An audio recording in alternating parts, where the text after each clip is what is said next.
6 бөлүм. Пайгамбар уулдары Элишага мындай деп айтышты: сенин жаныңдагы биз жашап жаткан жер бизге таардык кылат. Иорданга баралы, ал жерден ар бирибиз бирден устун алалы да, ал жерге өзүбүзгө жашаганга жай куралы. Ал баргыла деди. Алардын бири: ырайым этип кулдарың менен сен да бар деди. Ал макул барайын деди. Ошентип ал алар менен бирге кетти. Алар Иорданга келип бак кыя башташты. Бирөө бак кулатып жатканда балтасы сууга түшүп кетти. Ошондо ал: «Ии мырзам, бул убактылуу пайдаланууга алынган балта эле», деп кыйкырып жиберди. Кудайдын кишиси ал кайсы жерге түштү деп сурады. Ал ага балта түшкөн жерди көрсөттү. Элиша бактан бир бутак кыйып алып сууга таштады. Ошондо балта калкып чыкты. Анан ал ага: «Балтаны ал» деди. Тигил колун сунуп балтаны алды. Сирия падышасы ысрайылдыктар менен согушууга жөнөп жатып, өз кызматчылары менен кеңешип: «Мен өз кошуунумду мындай жерге жайланыштырам» деди. Кудайдын кишиси Ысрайыл падышасына: «Ушундай жерден өтүүдөн сак бол, анткени ал жерде сириялыктар жашынып жатышат» деп айтырып жиберди. Ысрайыл падышасы Кудайдын кишиси айтып эскерткен жанагы жерге бир нече ирет киши жиберди. Ошентип ал ошол жерге баруудан сактанды. Ушундан улам Сирия падышасынын тынчы кетип, өз кулдарын чакырып, аларга: «Арабыздан кимдин Исрайыл падышасы менен байланышы бар? Айткылачы мага» деди. Кызматчыларынын бири: «Мырзам падыша, андай эч ким жок. Ысрайылдагы Элиша пайгамбар сенин уктоочу бөлмөңдө айткан сөздөрүңдү да Исрайыл падышасына айтып берет» деди. Ошондо ал: «Барып, анын кайда экенин билип келгиле. Киши жиберип, мен аны алдырып келем» деди. Ага Азырал Дотанда деп билдиришти. Ал ошол жерге аттарды, майдан арабаларды жана көп аскерлерди жөнөттү. Алар түнү менен келишип, шаарды курчоого алышты. Кудайдын кишисинин кызматчысы эртең менен туруп тышка чыкса, аскерлер, аттар жана майдан арабалар шаарды курчап алышыптыр.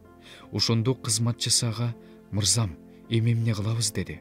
Ал: «Коркпо, анткени биздикилер тигилердикинен көп» деди. Элиша Кудайга: «Теңир, мунун көзүн ач, көрсүн» деп сыйынды. Теңир анын кызматчысынын көзүн ачты. Ошондо ал Элишаны курчаган тоодон жер жайнаган оттуу аттар менен майдан арабаларды көрдү. Сириялыктар Элишага жакындап келген кезде ал Теңирге: «Аларды сокур кылып сал» деп сыйынды. Элишанын сөзү боюнча Теңир аларды сокур кылып салды. Элиша аларга: «Бул силер түшүүчү жол эмес, силер баруучу шаар эмес. Менин артымдан ээрчигиле, мен силерди издеп жүргөн кишиңерге алып барам» деди. Элиша аларды Самарияга алып келди. Алар Самарияга келишкенде Элиша: «Теңир, булардын көзүн ач, көрүшсүн» деди. Теңир алардын көзүн ачканда алар өздөрүнүн Самариянын ортосунда турушканын көрүштү. Буларды көрүп, Ысрайыл падышасы Элишадан: «Ата, буларды өлтүрөйүнбү?» деп сурады. Ал: «Өлтүрбө, өлтүргүдөй сен буларды кылыч шилтеп, жаа тартып, туткундап келдиң беле? Булардын алдына нан, суу кой, ичип жешсин да өз падышасына барышсын» деди. Ошентип аларга мол тамак даярдалды. Алар ичип жешти, анан аларды кое берди. Алар өз падышасына кетишти. Ошондон кийин сириялык бул аскер тобу Ысрайыл жерине келген жок. Андан кийин Сирия падышасы Бенадат өзүнүн бүткүл аскерин чогултуп, Самарияны курчап алды. Алар Самарияны курчап алган убакта ал жерде чоң ачарчылык болуп, эшектин башы 80 күмүш шекелден, көгүчкөндүн кыгынын 4төн 1 кабы 5 күмүш шекелден сатылып жаткан.